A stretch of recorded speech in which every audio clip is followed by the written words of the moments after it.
Donc je suis au stand Macroedizioni en italien avec Chiara Naccarato qui est responsable de l'édition française. Vous vous occupez de gérer, d'organiser les traductions de l'italien vers le français, des ouvrages qui ont bien marché en Italie. Alors, il semble qu'il y ait une mode pour ces sujets un peu spiritualistes, un peu ésotériques en Italie depuis pas longtemps, en fin de compte. Il y a un nouveau démarrage de cette littérature. Vous savez quelle est la raison en Italie de ce succès, de cette vogue pour des ouvrages sur les mandalas, sur les chakras, sur la lune, etc. Oui, donc bonjour. Donc nous sommes une maison d'édition basée en Italie. Dans quelle ville?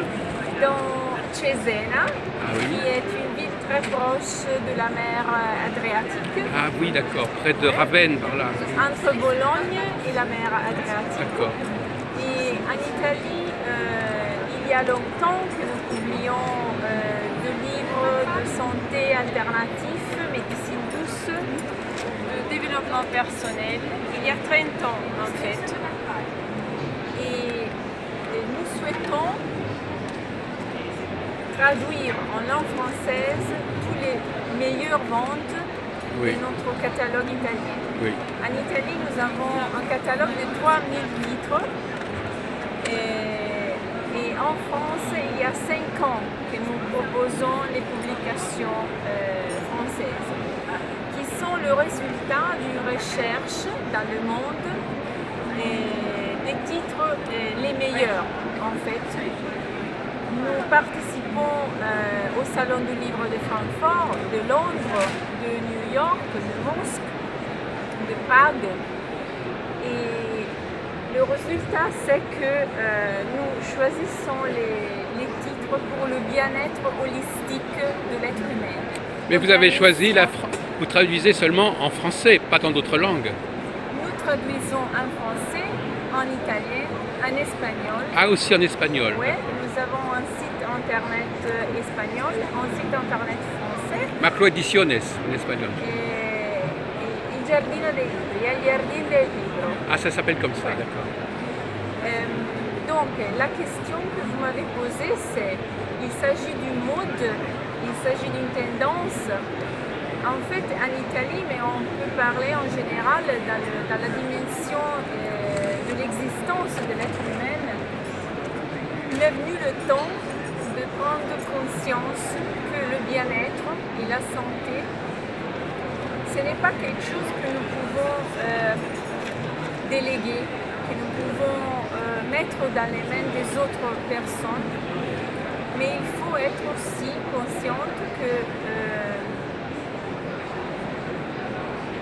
notre santé, c'est une question de responsabilité. Donc la maison d'édition donne toutes les informations utiles pour mieux comprendre notre corps, notre âme, notre esprit, pour écouter, pour nous comprendre et pour développer tous les instruments de guérison et de prévention de la maladie. Ça peut être un rapport avec la vogue écologique à un autre niveau, je ne sais pas. La recherche de pur. Ce n'est pas une vogue, ce n'est pas une mode, c'est vraiment un développement de la conscience de l'être humain. Donc on parle de chakra, on parle d'énergie subtile, on parle d'alimentation, nutrition qui est très liée à notre santé. Les émotions sont très liées à notre santé, donc notre bien-être, c'est le résultat de notre nutrition, de notre mode de gérer les relations et de nous accepter. Donc la base du bien-être, c'est de connaître soi-même dans tous les aspects de la vie, s'accepter et de développer tous les jours la conscience et de se mettre en discussion pour récupérer les origines et pour améliorer toutes les capacités que nous avons en qualité d'être humain. Alors, il y a quand même deux problèmes. Votre collaboratrice Vera a parlé d'une méfiance envers la médecine traditionnelle ou la médecine officielle, que les médicaments qui sont conseillés ne sont pas forcément très bons, très fiables. Et puis deuxièmement, il y a une certaine méfiance envers la science, par exemple, parce que beaucoup de ces domaines ne sont pas considérés valables au regard de la science. Donc il y a un discrédit de la science, de la médecine, qui explique un peu cette littérature. Mais nous croyons en fait que la médecine traditionnelle et que la science traditionnelle officielle ont fait beaucoup pour l'être humain, mais il faut intégrer, il faut être capable de comprendre que la médecine traditionnelle et la médecine alternative peuvent travailler ensemble en direction du bien-être de l'être humain. Parce qu'en fait, la faiblesse de la médecine traditionnelle, c'est qu'ils ne trouvent pas la solution. Ils donnent seulement des outils chimiques pour éviter la souffrance, la perception de la souffrance. Mais la maladie continue à exister. Il joue sur les symptômes un peu. Oui. Et par contre, la médecine douce invite l'être humain à se guérir en ne travaillant pas dans un niveau corporel et physique, mais en travaillant sur un niveau plus spirituel, Psychique, oui. plus psychique, plus holistique, on peut dire. Oui. Et si on travaille sur la totalité de l'être humain, on peut effectivement rejoindre des résultats de bien-être et de guérison dans plusieurs fois, dans plusieurs cas. Et donc la science également n'est pas... même si la science ne va pas valider ces domaines, ça ne gêne pas le public en fait. Le public pense qu'il y a des choses que la science n'explique pas, en fin de compte. Oui, nous croyons, toute la maison d'édition croit que le public est vraiment très préparé à lire et recherche aussi des informations et à mettre à côté à des autres informations qu'il connaît déjà. Et donc c'est vraiment intéressant de voir que ce que la science peut mettre à disposition, ce n'est pas tout, ce n'est pas la vérité absolue et doit effectivement être accompagné par des autres versions, par des autres considérations. Donc c'est un enrichissement, c'est un élargissement de la vision générale. Alors quel est le rôle des femmes? Il y a quand même pas mal de livres qui s'adressent aux femmes ou qui parlent aux femmes d'une certaine manière. Les forces du cycle féminin, par exemple, où beaucoup d'auteurs sont des femmes. Ici, je vois Cindy Dale. Je veux dire que est-ce qu'il y a une dimension liée à l'expression du féminin dans tout ça? Donc, c'est une bonne question. Parce que, en fait, le rôle de la femme dans la société moderne a perdu le pouvoir que la femme avait. Ah. La femme avait le pouvoir de soutenir la dimension pratique et spirituelle de l'homme. L'homme, à travers la femme, peut rejoindre des niveaux spirituels très importants. Mais il faut que la femme trouve la manière de reconquérir, redécouvrir son rôle et le pouvoir qu'elle a. Le cycle de la femme, plutôt que les chakras féminines, sont très importants pour rétablir l'équilibre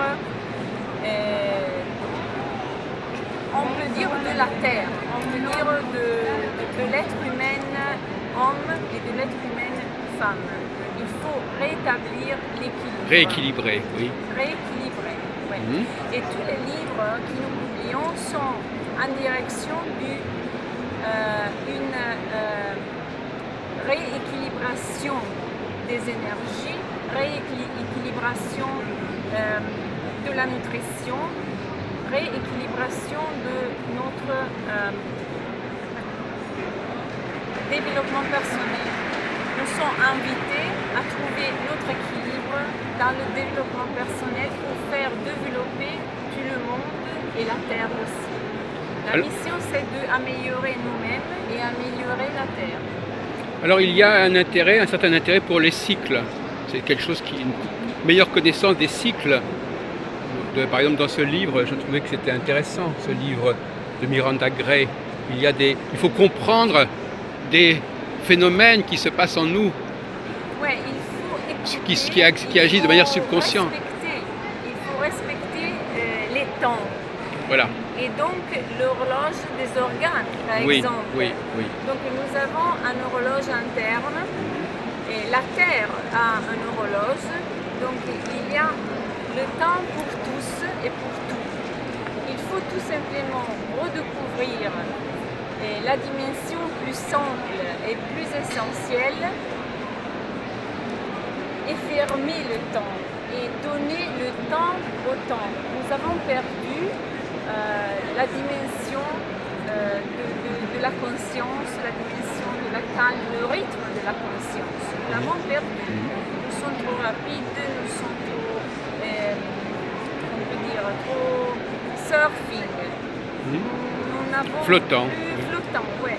Nous n'avons plus la capacité, nous avons perdu et oublié la capacité d'être curieux, d'approfondir, d'être plus ouvert et de comprendre qu'il n'y a pas une vérité absolue, il y a notre vérité interne et nous avons toutes les capacités pour retrouver la mémoire de notre vérité de l'être humain. Oui, mais nous avons ces forces, elles existent quand même, même quand on n'en est pas conscient, elles existent. N'est-ce pas? Oui, la conscience existe. Non, mais elle fonctionne. Il y a des fonctionnements inconscients, en fait, oui. Alors donc, qu'est-ce que ça apporte d'être conscient de quelque chose qui fonctionne quand même, de toute façon? Même si je ne comprends pas mon estomac, il fonctionne tout de même. Oui, parce qu'il faut que nous sommes présents, que nous sommes centrés et que nous écoutons les symptômes, nous écoutons les messages, on peut dire. La maladie, c'est aussi un message. Alors justement, est-ce qu'il y a un aspect qui ne semble pas très développé ici, mais peut-être que je n'ai pas tout compris. Vous me direz peut-être que c'est extérieur à votre domaine, c'est l'autre monde en quelque sorte. L'autre monde, c'est-à-dire le monde après la mort, des esprits, les guides. Est-ce que tout ça, ça fait partie de votre champ ou pas? Oui. Ou est-ce que, oui. En fait, la maison d'édition a publié des livres et publiera des livres sur les maîtres spirituels. De la lumière, oui, les d'accord. maîtres spirituels. Ah oui, d'accord. Le pouvoir des anges. Oui, voilà. Exemple. Ah, tout à fait, oui. Le pouvoir de guérison des anges d'Isabelle Fontanoy. Voilà, absolument, oui. Et puis, on a des livres sur l'ascension. On a des livres sur la possibilité